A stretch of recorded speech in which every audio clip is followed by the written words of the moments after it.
Cláudio Lemos Fonteles, apregoado os seguintes processos: ações diretas, inconstitucionalidade, extradição, mandado de segurança, agravo regimental, embargo de divergência e recurso extraordinário.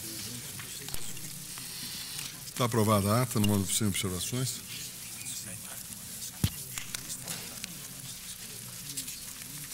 Marco Aurélio, autor? Tá bom. Ministro Marco Aurélio. Embargos declaratórios no habeas corpus 83.255. Embargante, Procurador-Geral da República, impetrante José Ramos Pereira. Presidente, o plenário, por unanimidade de votos, decidiu conceder a ordem de habeas corpus impetrada em favor de José Ramos Pereira, ante os fundamentos assim sintetizados: direito instrumental, organicidade. As balizas normativas instrumentais implicam segurança jurídica, liberdade em sentido maior, previstas em textos imperativos, hão de ser respeitadas pelas partes, escapando ao critério da disposição. Intimação pessoal, configuração. Contrapõe-se a intimação pessoal à intimação ficta, via publicação do ato no Jornal Oficial, não sendo mandado judicial a única forma de implementá-la. Processo, tratamento igualitário das partes. O tratamento igualitário das partes é a medula do devido processo legal, descabendo na via interpretativa afastá-lo e lastecendo prerrogativa constitucionalmente aceitável. Recurso, prazo, natureza. Os prazos recursais são peremptórios. Recurso, prazo, termo inicial, Ministério Público.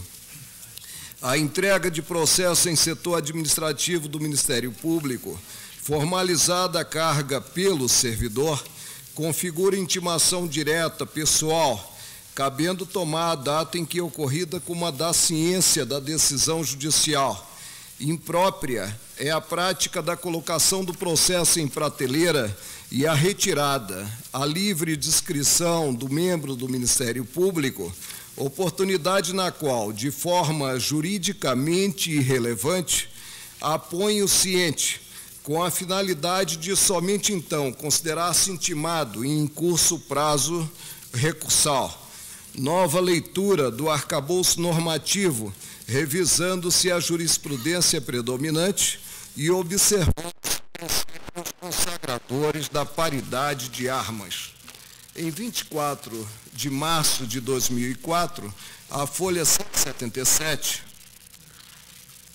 foi certificado o trânsito em julgado da decisão, o que ensejou a remessa do processo ao arquivo. No dia 13 de abril seguinte, peticionou o Ministério Público requerendo vista. O pleito foi deferido à folha 189. Sobrevieram, em 3 de maio, os embargos de declaração de folha 192 a 197. Em síntese, o Ministério Público alega que houve omissão quanto ao registro do fato de que o prazo só começou a fluir depois de 2 dias da chegada do processo à repartição, por aplicação analógica do disposto no artigo 799 do Código de Processo Penal.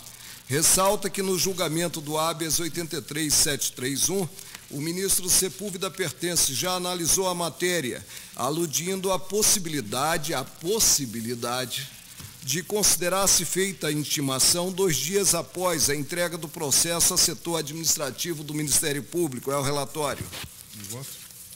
Presidente, sob o ângulo da oportunidade dos embargos declaratórios, verifica-se que não houve a intimação pessoal do Ministério Público, que, a rigor, no habeas, não teria realmente de ocorrer.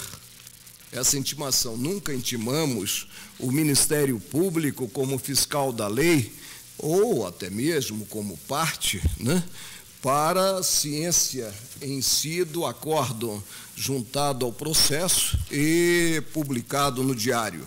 Digo, fiz o resumo, jamais se cogitou no Supremo Tribunal Federal dessa formalidade, valendo notar que o Ministério Público não é sequer parte na impetração. Ora, percebe-se que foi certificado em 19 de março o trânsito em julgado da decisão e que, na ocasião em que prolatada, compareceu ao julgamento o subprocurador-geral da República, Dr. Paulo de Tarso Braz Lucas. Pois bem, baixado o processo ao arquivo em 31 de março de 2004, em 13 de abril subsequente, veio o Ministério Público a requerer pedido de vista, a requerer vista que, deferida, resultou na remessa do processo ao órgão em 28 de abril de 2004 e na interposição em 3 de maio de 2004 dos embargos declaratórios, em que é arguída a omissão, porquanto não examinada a aplicação analógica na contagem do prazo recursal relativamente ao Ministério Público do disposto no artigo 799 do Código de Processo Penal. Leia o artigo. O escrivão, sob pena de multa de 50 a 500 mil réis e na reincidência suspensão até 30 dias, executará, dentro do prazo de 2 dias, os atos determinados em lei ou ordenados pelo juízo. Assim, tem uma manifestação do Ministério Público como extemporânea. E não sei se Vossa Excelência... Contados os 2 dias. Não. Aqui o problema, né, é que houve a decisão do Supremo, presente na assentada o Ministério Público, estava presente. E foi certificado o trânsito em julgado do acordo, né? Posteriormente houve pedido de vista e, a partir desse pedido de vista, foram protocolizados embargos declaratórios. Tem os embargos declaratórios como extemporâneos. Está certo. Alguma divergência? Deixar para até discutir essa questão do 799, que eu tenho sérias dúvidas se é aplicável ao Ministério Público. Eu jamais imaginaria suspender o integrante do Ministério Público, né, para em outro processo, né? Agora, eu creio que, considerado o que sempre fizemos em termos de habeas corpus, né, não há como se dizer que processos arquivados há 2, 3, 4, 5, 6 anos ainda possa hoje o Ministério Público interpor embargos declaratórios, tomando-se o recurso como oportuno. Não é? Aí fica difícil. É complicado. Estou de acordo? O tribunal, por unanimidade...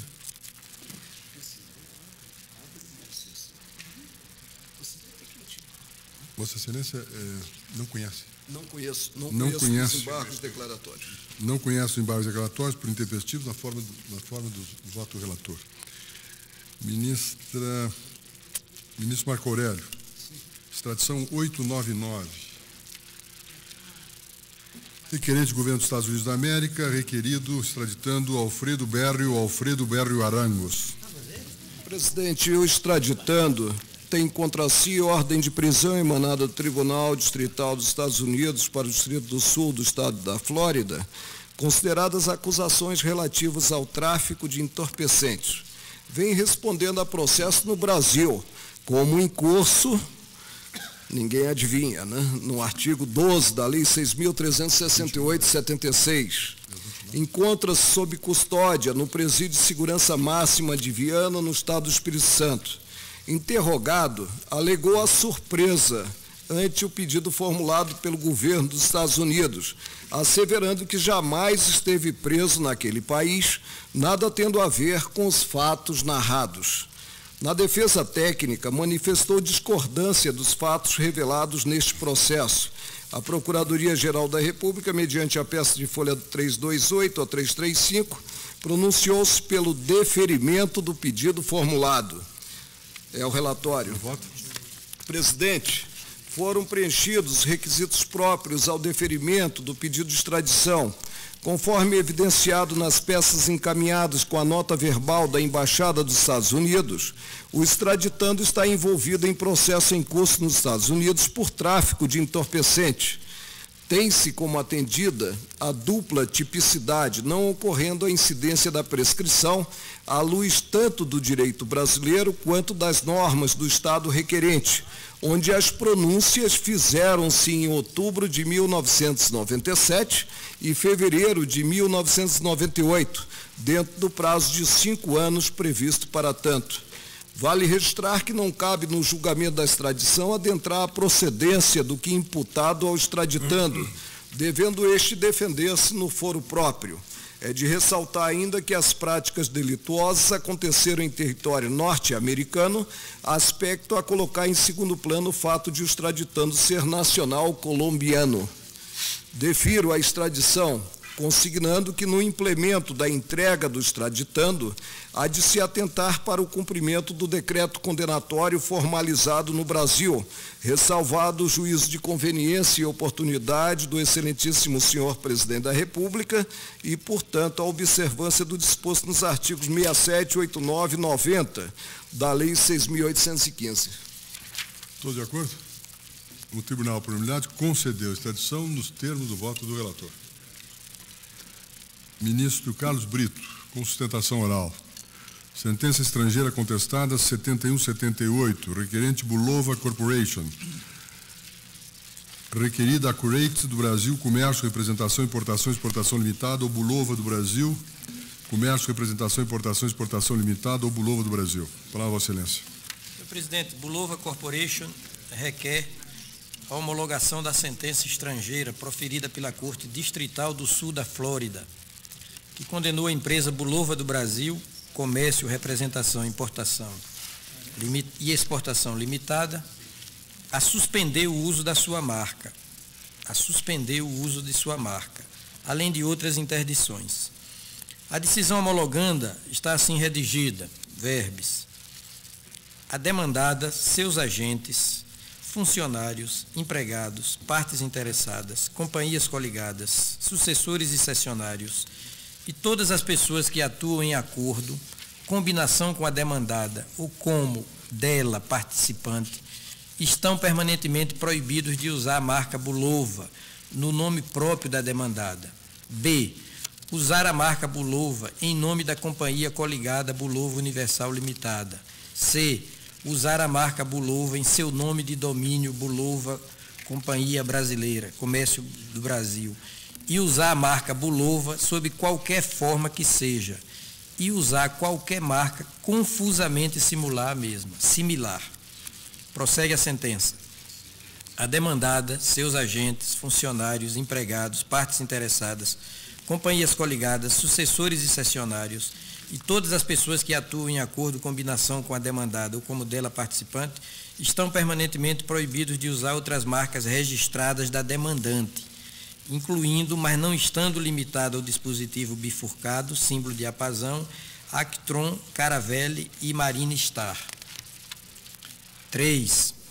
A demandada, seus agentes, funcionários, empregados, partes interessadas, companhias coligadas, sucessores e cessionários e todas as pessoas que atuam em acordo, combinação ou como dela participante, estão permanentemente proibidos de interferir nos direitos da demandante de conduzir negócios no Brasil, incluindo, mas não estando limitado ao direito da demandante de negociar com outras distribuidoras potenciais.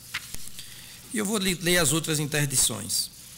Estão permanentemente proibidos de fazer publicidade ou marketing de relógios Bulova na e a partir do uso ulterior do website localizado no Bulova Comércio Brasil. Estão permanentemente proibidos de se apresentarem como distribuidores autorizados do relógio Bulova. Número 6. Estão permanentemente proibidos de tentar registrar qualquer marca comercial Bulova ou quaisquer nomes confusamente similares a qualquer marca comercial Bulova. Número 7.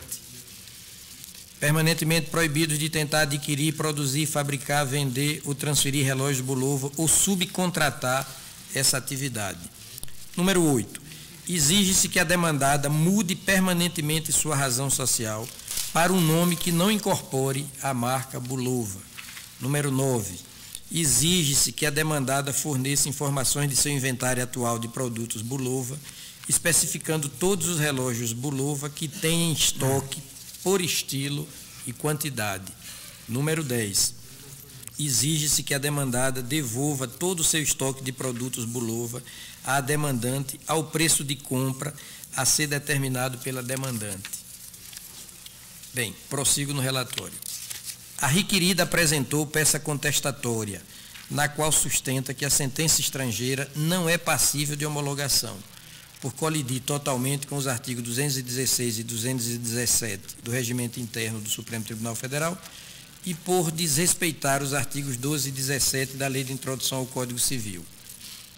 Aduz a requerida que o decisum homologando atenta contra a ordem pública, visto que a eleição do foro norte-americano para julgar a ação decorreu de um contrato falsamente celebrado entre ela, demandada, e a empresa Marsan Trading Corporation. Adota a Procuradoria-Geral da República, antes mesmo de se manifestar sobre o mérito da causa, solicitou diligências, as quais foram pronta e integralmente acatadas pelo meu ilustre antecessor, ministro Ilmar Galvão. Daí que, satisfeitas as providências determinadas pelo então relator deste feito, os autos retornaram ao Ministério Público Federal. Num primeiro momento, o parquet opinou pela impossibilidade da homologação da sentença norte-americana, folhas 1215 e 1232, sendo que esse posicionamento inicial foi reconsiderado no parecer de folhas 1383/1387. É dizer, a dota Procuradoria-Geral da República opina pelo deferimento do pedido e ao relatório, senhor presidente. Falará pela requerente, doutor José Henrique de Andrade. Você me permite? Eu participei no Tribunal de Justiça de São Paulo do julgamento de várias causas, inclusive entre estas partes, em que esta sentença, embora não homologada, foi usada como argumento. Eu queria me dar por impedido. Foi usada, eu não entendi, excelência. Foi usada como argumento? Fala, Vossa Excelência. Senhor presidente, senhoras e senhores ministros, ilustre Procurador-Geral da República, peço a palavra pela requerente, Bulova Corporation, com procuração nos autos. A ação de homologação de sentença estrangeira em questão, ajuizada pela requerente em novembro de 2001, foi contestada pela requerida, o que se deu mediante um impressionante exercício de criatividade. Os argumentos aduzidos pela requerida, contudo, não prosperam no mundo jurídico, como passa a demonstrar examinando a satisfação dos requisitos plasmados nos artigos 217, inciso 2º, e 218 do Regimento Interno dessa egrégia Corte. No que respeita ao artigo 217, inciso 2º, citação das partes e verificação legal da revelia, há que se ressaltar que o artigo 213 do CPC é claro ao definir o que se entende por citação. Quando a parte a ser citada é domiciliada e/ou se encontra sob jurisdição diferente da do país do juízo do feito, o ato citatório deve dar-se mediante carta rogatória e expedição do respectivo exequatur nos termos do artigo 102, inciso 1º, letra H, da Lex Legum e do artigo 220, parágrafo 1º do Regimento Interno do Supremo Tribunal Federal. Isso porque, por exemplo, no caso do direito brasileiro, a autoridade judicial alienígena não tem competência para citar diretamente no território nacional pessoa alguma, porquanto tal procedimento representaria, sim, ofensa à soberania nacional. A jurisprudência do Supremo Tribunal Federal é firme quanto a essa orientação, indicando de Sarte que, domiciliado o réu no Brasil, a citação há de fazer-se mediante carta rogatória. Contudo, nem este último acórdão citado, no caso o 6.304, número 3, dígito 3 dos Estados Unidos, nem os vários outros que dispõem no mesmo sentido, se aplicam à hipótese ocorrida na espécie, qual seja a citação pessoal de réu domiciliado no Brasil levada a cabo na jurisdição onde o feito é processado. Recorde-se que a citação, consoante princípio do direito brasileiro, há de se fazer, quando possível, in faciam. pois foi precisamente isso o que ocorreu. O representante legal da requerida foi citado pessoalmente quando se encontrava em território estadunidense. O ato citatório prescindiu, portanto, de carta rogatória indispensável caso viesse a ocorrer no Brasil. Ademais, não pode passar despercebido que, com o comparecimento voluntário da requerida por diversas vezes ao juízo que processava o feito, assim como com a constituição de advogado, consubstanciou-se incontestável e cristalinamente a submissão à jurisdição alienígena. Não cabe discussão, pois, da citação da requerida, na pessoa de seu representante legal em solo estadunidense, consubstanciada que está a submissão voluntária e legal à justiça e à lei estrangeiras. Satisfeito encontra-se Dessart, em sua inteireza, o artigo 217, inciso 2º, do Regimento Interno do Supremo, haja vista em sua redação constar a conjunção coordenativa alternativa ou.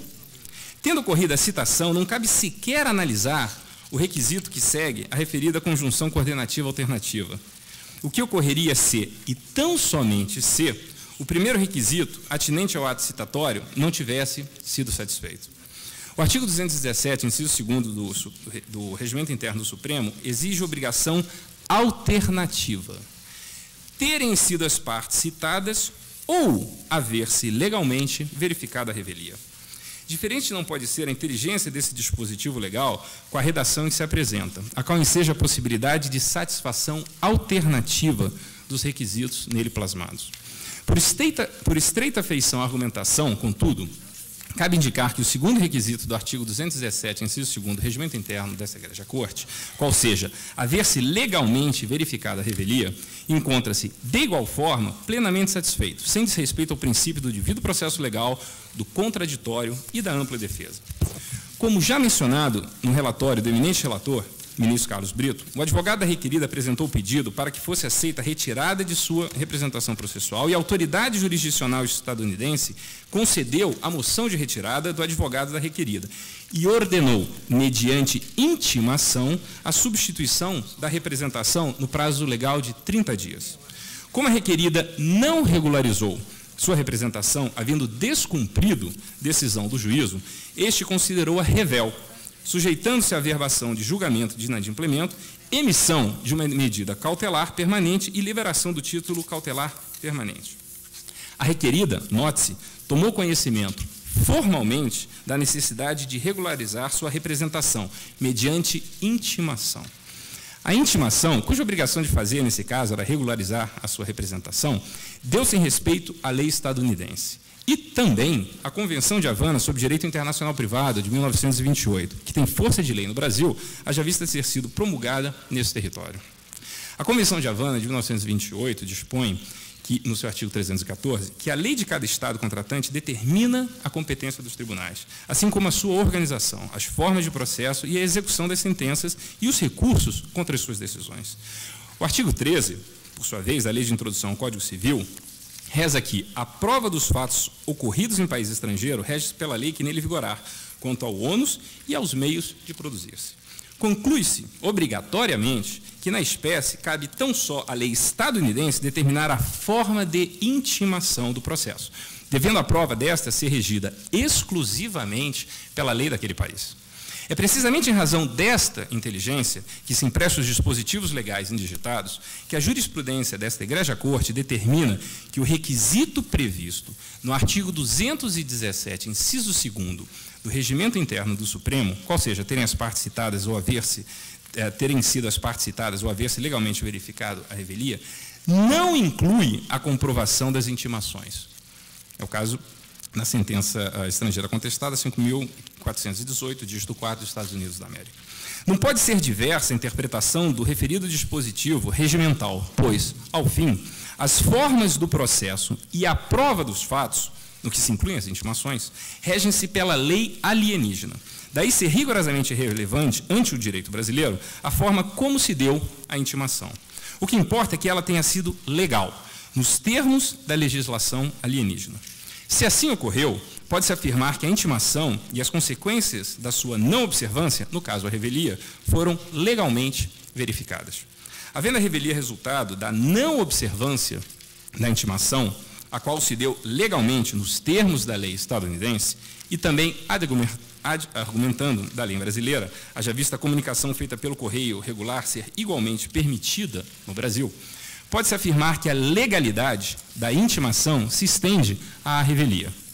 Legal a verificação da revelia, satisfeito encontra-se o requisito alternativo do artigo 217, inciso 2º, do regimento interno dessa egrégia corte. No que diz respeito à satisfação do artigo 216 do regimento interno, qual seja respeito à soberania nacional, à ordem pública e aos bons costumes, há que se ressaltar que o teor da sentença homologanda per se não ofende a soberania nacional, a ordem pública ou os bons costumes. A lega requerida, não obstante, estribada em entendimento equivocado, que não chegou a prosperar no egrégio parquet, que houve irregularidade por ocasião da intimação da requerente. Dita irregularidade, resultante de procedimento não previsto na ordem pública brasileira, ofenderia a soberania nacional. A questão que se coloca, pois, é: poderia a forma de intimação, não obstante sua legalidade, vis-à-vis a legislação alienígena que a rege, ofender a soberania nacional? A resposta só pode ser negativa. Primeiramente porque, como já indicado quando se abordou o segundo requisito alternativo do artigo 217, inciso 2º do regimento interno, a requerida foi intimada em observância ao direito aplicável, qual seja o estadunidense, nos termos, entre outros, do artigo 314 da Convenção de Havana de 28 e do artigo 13 da Lei de Introdução ao Código Civil. A lei brasileira dispõe, portanto, que, na espécie, cabe tão só à lei estadunidense determinar a forma de intimação do processo, devendo a prova desta ser regida exclusivamente pela lei daquele país. A intimação observou escrupulosamente a legislação brasileira, que determina ser a do país do juízo a aplicável, havendo, pois, respeito à soberania nacional. Em segundo lugar, o regimento interno do Supremo Tribunal Federal lista como requisito indispensável tão somente a citação, não se referindo em momento algum à intimação. E mais, esclarece a jurisprudência desse pretório excelso que não houve omissão quanto aos requisitos previstos no artigo 217, inciso 2º do regimento interno, terem sido as partes citadas ou haver-se legalmente verificada a revelia. Haja vista, dentre estes requisitos, não se incluir a comprovação das intimações. Seria contrassenso, portanto, a lei brasileira rezar que o processo e sua prova devam ser regidos pela legislação alienígena, o regimento interno do Supremo só se referir à citação como requisito indispensável à homologação de sentença estrangeira, e a jurisprudência dessa Corte claramente estipular que a comprovação das intimações não é requisito previsto em seu regimento interno. E, mesmo assim, alegar-se que o procedimento observado quando da intimação, para que a requerida regularizasse sua representação, implicou ofensa à soberania nacional. Por fim, cabe salientar, como bem sustentou o parquet, que além de o procedimento na justiça alienígena ter sido regular, a parte participou do feito, contestou e reconveio, não podendo abandoná-lo à própria sorte.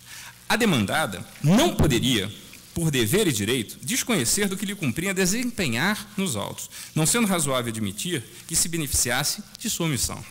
Posicionamento distinto não é só contra a legem, como, igualmente, afasta a realização da justiça. Diante do exposto, só se pode esperar a homologação da sentença estrangeira contestada para que possa irradiar seus efeitos jurídicos no território nacional. Ministro Brito. Passo ao voto. A contestação do pedido homologatório da sentença norte-americana tem como principal fundamento a alegação de falsidade do contrato de subdistribuição firmado entre a Bulova do Brasil, ante Samson Liu e Marsan Trend Corporation. Essa discussão, contudo, é prescindível para o deslinde da causa. Primeiramente, porque diz respeito a um liame negocial totalmente estranho à requerente. E, segundo, porque a farta documentação que instrui o pedido homologatório demonstra que a demandante não tem, nem nunca teve, nenhuma relação contratual com a Bulova do Brasil, ante Sansoliu. Pois bem, em sede de homologação de sentença estrangeira, cumpre-me examinar se estão preenchidos os requisitos exigidos pelo regimento interno do Supremo Tribunal Federal, condição essa que, se atendida, ensejará o deferimento da pretensão. Com esse propósito, começo transcrevendo um trecho da manifestação ministerial pública, exarada às folhas 1215 e 1232. Aspas. Não cabe discussão acerca da citação da empresa requerida, na pessoa de seu representante legal no solo norte-americano, onde acudiu ao chamado, fez prevento o juízo e a citação teve sede adequada no âmbito da Justiça dos Estados Unidos da América, evidenciando-se assim submissão à lei estrangeira. É pacífica a jurisprudência dessa egrégia corte sob a inteligência do artigo 216, parágrafo 1º do Código de Processo Civil, comparecimento espontâneo do réu ao juízo supre a falta de citação. Por outro lado, como afirma a contestante, a matéria não é de competência absoluta da Justiça brasileira, artigo 89 do CPC, e a matéria em exame não trata de direitos indisponíveis. Não é da competência absoluta. É, a contestante. Na defesa. A matéria não é de competência absoluta da Justiça brasileira, artigo 89 do CPC. Como ensina Atos Guzmão Carneiro, é o Ministério Público quem está a dizer, viu, isso aqui. Como ensina Atos Guzmão Carneiro, a disponibilidade das partes em escolher ou aceitar o foro onde deva a causa tramitar é exatamente a tônica da distinção entre competência relativa, disponível, e a competência absoluta, indisponível. Jurisdição e competência, editora Saraiva, etc, etc. O Ministério Público fecha aspas e eu prossigo no voto. A manifestação retro é, no meu entender, correta. É que, embora citado em solo estadunidense por autoridade judiciária alienígena, o requerido compareceu voluntariamente a juízo e perante ele apresentou defesa e opôs reconvenção. Portanto, é do meu pensar que, tendo-se o réu submetido legal e espontaneamente à justiça e à lei estrangeiras, não se pode falar em nulidade da citação. Em boa verdade, a jurisprudência do Supremo Tribunal Federal tem se posicionado no sentido de que, domiciliado o réu no Brasil, a sua citação deverá ser feita mediante carta rogatória. Ministro Otávio Galotti, SE 3534, ministro Sidney Sanches, ministro Carlos Veloso, Paulo Brossá, Sepúlveda Pertence, entre outros. Diversos precedentes. Contudo, os precedentes deste colendo sodalício demonstram que não se deve falar em nulidade da citação quando há, como na espécie destes autos, o comparecimento espontâneo do réu. Confira-se. Sentença estrangeira. Redomiciliada no Brasil e aqui citada para os termos do processo, em que proferida por carta rogatória, por carta registrada correio, com aviso de recepção e não por carta rogatória. Nulidade da citação não sanada, porque a ré não compareceu ao processo e aqui impugnou com esse argumento a homologação da sentença. Incompetência demais da Justiça Estrangeira por ser a ré domiciliada no Brasil, homologação indeferida. Aí cito os artigos do regimento interno. O relator foi o ministro Sidney Sanches. Aspas ainda. Sentença estrangeira, homologação. A citação deve ser feita mediante carta rogatória, após obtido o exequatur do presidente da República. Carta rogatória do Supremo Tribunal Federal. Do presidente do Supremo Tribunal Federal, retifica. A matéria inteira é pacífica. No caso, não houve citação da requerida mediante carta rogatória, nem compareceu ela voluntariamente ao juiz estrangeiro, fecho aspas, relator ministro Nery da Silveira. Ressalte-se, digo eu, que a requerida também sustenta ter havido irregularidade na sua intimação para que indicasse um novo defensor perante a justiça norte-americana. Observo, porém, que o requisito previsto no artigo 217, inciso 2º, do regimento interno desta nossa Casa, se restringe à citação e, diversamente do que defende a demandada, o mencionado dispositivo regimental não se refere à comprovação das intimações. Nessa vertente, veja-se o entendimento desta colenda corte na sentença 5418, relator ministro Maurício Corrêa. Homologação de sentença estrangeira, juiz competente, citação e intimação, juntada do texto integral da sentença ou da certidão. Obrigação alternativa, inelegibilidade da sentença norte-americana. O requisito previsto no artigo 217, 2 do Regimento Interno do Supremo Tribunal Federal, entre aspas, terem sido as partes citadas ou haver-se legalmente verificada a revelia, fecho, não inclui a comprovação das intimações. Prossigo eu. De outra parte, anoto que a sentença homologanda também foi proferida por juiz competente. É que, à luz do artigo 89 do Código de Processo Civil, a circunstância de a ré ter domicílio no Brasil não a impedia de se submeter, como de fato fez, a juízo no exterior. É falar. A competência na questão tratada nestes autos tanto poderia ser da autoridade judiciária brasileira quanto da norte-americana, uma vez que a ação aforada no exterior não dizia respeito a qualquer das hipóteses versadas nos incisos 1º e 2º do artigo 89 da Lei Processual Civil. No mesmo sentido, cabe colacionar o aresto proferido, aí eu cito o ministro Maurício Correia, literis, que conclui: não se tratando da hipótese prevista no artigo 89 do CPC, a jurisprudência do Supremo tem admitido a competência concorrente dos juízos brasileiro e estrangeiro para julgamento de causa em que é parte pessoa domiciliada no Brasil. Sou eu outra vez. Observo ainda que o pedido em tela preenche o requisito previsto no artigo 217, inciso 3º do Regimento Interno do Supremo. Isto porque, da leitura da sentença homologanda, é possível ajuizar que ela alcança tanto o mérito quanto a execução, possuindo assim uma índole satisfativa. Ademais, o documento de folha 58 demonstra que, em 17 de setembro de 2001, a Corte estadunidense proferiu a sentença objeto desta postulação e este julgamento foi devidamente inscrito na súmula daquele tribunal com efeito de res judicata. Essas circunstâncias demonstram à saciedade o atendimento ao requisito incerto no artigo 217, inciso 3º do Regimento Interno desta nossa Casa de Justiça. Ajunte-se que não diviso na sentença confirmanda nenhuma ofensa à soberania nacional, aos bons costumes e à ordem pública.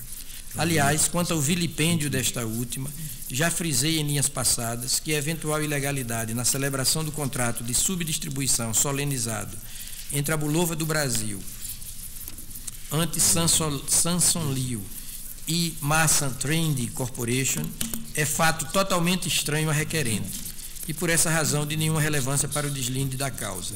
Diga-se ainda que eventuais questionamentos acerca da caducidade dos direitos autorais da requerente sobre a marca Bulova devem ser solvidos nas vias processuais próprias, sendo descabidas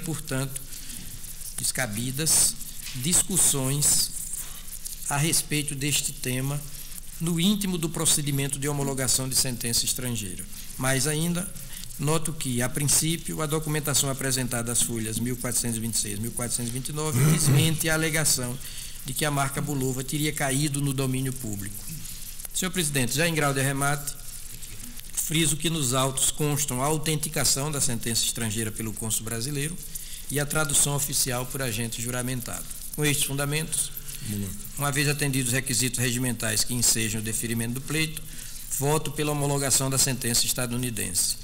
Voto ainda no sentido de que a parte vencida suporte o pagamento das custas processuais e honorários advocatícios, estes últimos arbitrados em R$5.000. Ministro Joaquim? Acompanho.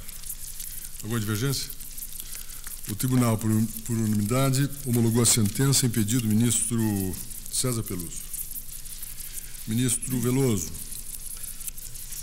Ação direta em inconstitucionalidade 2020. Requerente governador do Estado do Mato Grosso do Sul e requerido governador Assembleia Legislativa do Estado do Mato Grosso. Não, presidente. O governador do Estado do Mato Grosso do Sul propõe ação direta de inconstitucionalidade com pedido de suspensão cautelar da Lei Estadual 1938, de 22 de dezembro de 98. A nova impugnada tem o seguinte teor. Está transcrito no relatório que fiz distribuir.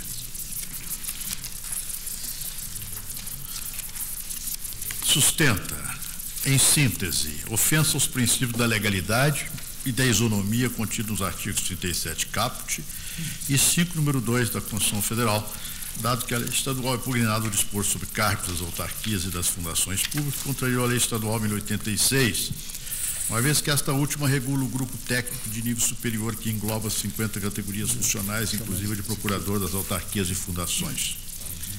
Assim, a estipulação de um aumento diferenciado, isolado no vencimento básico dos procuradores de autarquias e de fundações públicas vulnera, dentro de um plano de classificação de cargos legalmente estatuído, o equilíbrio, o tratamento isonômico e tabulado entre as diversas categorias funcionais que formam um único grupo, que, conforme já salientados, na hipótese, é o grupo técnico de nível superior. A norma impugnada só teria validade se revogasse expressamente a Lei Estadual 1086, ou ao menos dispusesse expressamente sobre a sua não aplicabilidade às demais categorias contidas na Lei Estadual 1086. Violação ao artigo 3714 da Lei Maior, porquanto o dispositivo impugnado, ao não se referir à questão dos níveis de referências dos diversos cargos, possibilitou uma ampliação do aumento do vencimento base questionado, transformando o valor de R$ 400 em até R$ 608,84, ou seja, o que equivale à concessão de aumento sobre aumento. Contrariedade à Lei Federal 9.504, ofensa à Lei Complementar Federal 82/95, solicitadas informações, prestou-as o presidente da Assembleia Legislativa, sustentando a ocorrência de litispendência, dado que a presente ação direta repete ipsilite os termos da ADIM, número tal, proposta junto ao Tribunal de Justiça, inexistência de ofensa ao princípio da legalidade e na ocorrência de ofensa à Lei 9.504, não há falar em ausência de previsão orçamentária, inexistência de violação ao princípio da isonomia. O governador do Estado de Mato Grosso também informou, retirando os argumentos deduzidos na inicial. A Assembleia Legislativa do Estado apresentou cópia do acordo do Tribunal de Justiça de Mato Grosso do Sul, que ligou improcedente de arguição de inconstitucionalidade. A medida liminar foi indeferida. Vem então o advogado-geral da União, Dr. Gilmar Ferreira Mendes. 1, 2, 3. Tem quórum. Tem quórum. Sustentou preliminarmente o não conhecimento da ação, uma vez que, na hipótese, pretende estabelecer cotejo entre lei estadual e lei federal, e entre lei federal e lei estadual, revelando-se reflexo imediato e indireto eventual ofensa à Constituição Federal. No mérito, pela constitucionalidade da lei. O eminente Procurador-Geral, então, professor Brindeiro, opinou preliminarmente pelo não conhecimento da ação, visto que não ocorre ofensa direta à Constituição Federal. No mérito, pelo improcedência do pedido. É o relatório, senhor presidente. Voto. Bom, sustenta-se que a lei objeto da ação vulnera o artigo 37 caput, combinado com o artigo 5º 2 e o artigo 5º caput da Constituição Federal. Preliminarmente, alega-se que o diploma ofenderia a lei estadual, a Lei 8.086, que trata do grupo técnico em nível superior. Portanto, pelo não conhecimento. Isto é que a ação não está prejudicada. É que não se torna necessário o exame da lei estadual. A lei objeto da causa pode ser confrontada diretamente com a Constituição. Rejeito, portanto, a preliminar. Todos de acordo? Pode prosseguir. No mérito, a ação é improcedente. Quando o Supremo Tribunal apreciou o pedido de cautelar, decidiu pela inexistência de vício formal na lei, pelo que indeferiu o pedido. Assim, o voto do relator eminente ministro Nery da Silveira, 37.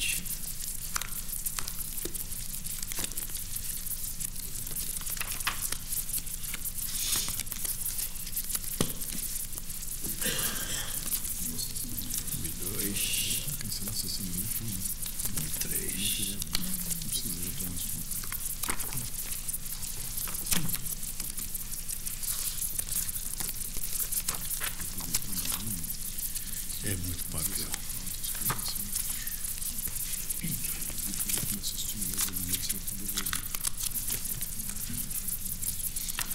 Disse então o ministro Nery da Silveira.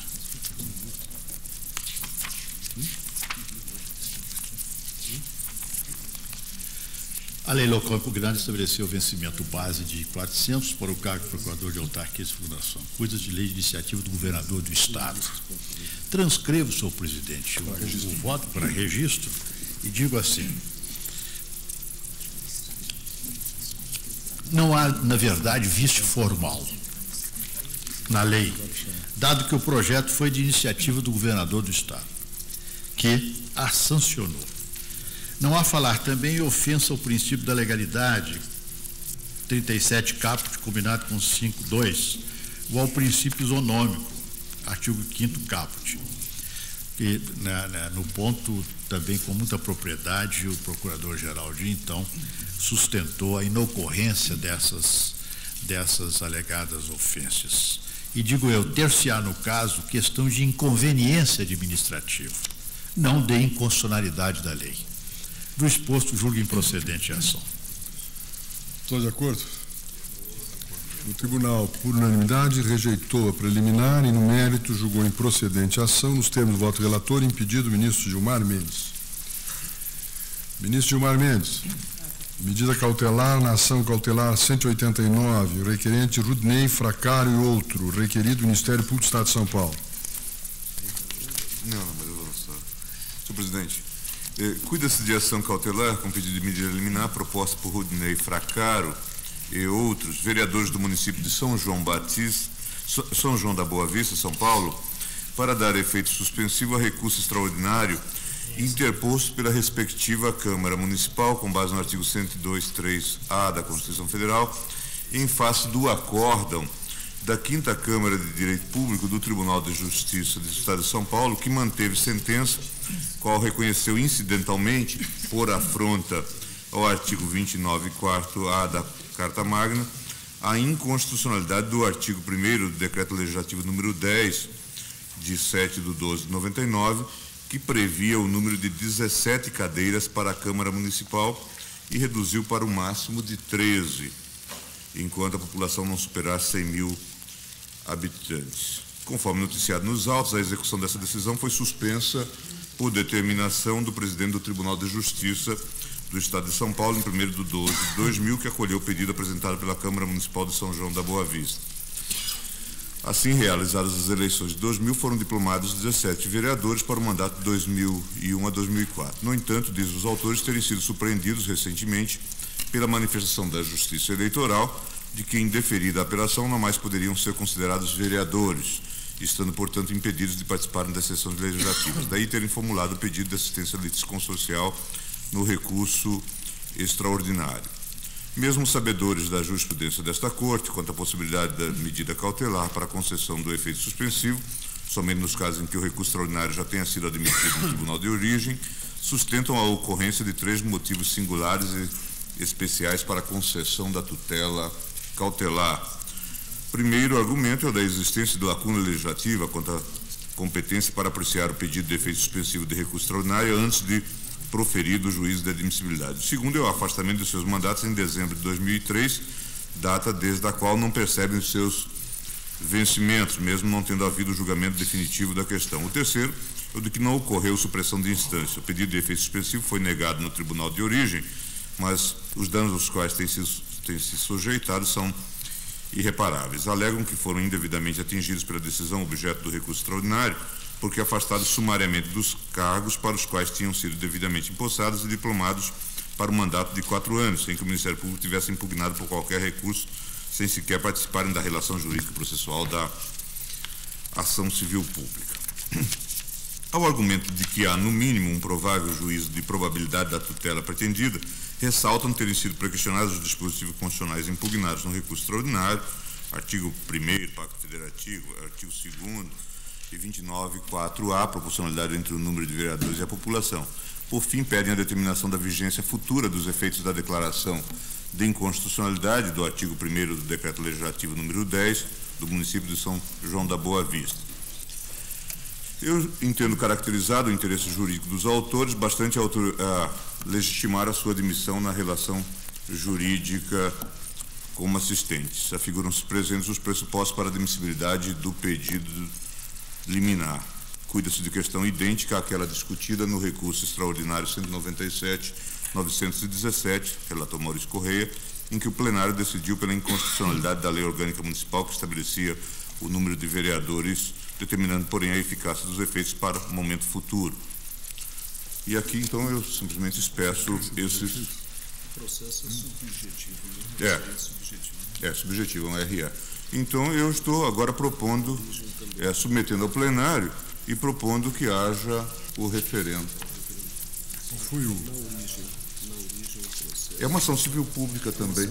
É uma ação civil pública também. A conclusão de Vossa Excelência é no sentido de... Eu concedi o efeito suspensivo ao recurso e estou trazendo a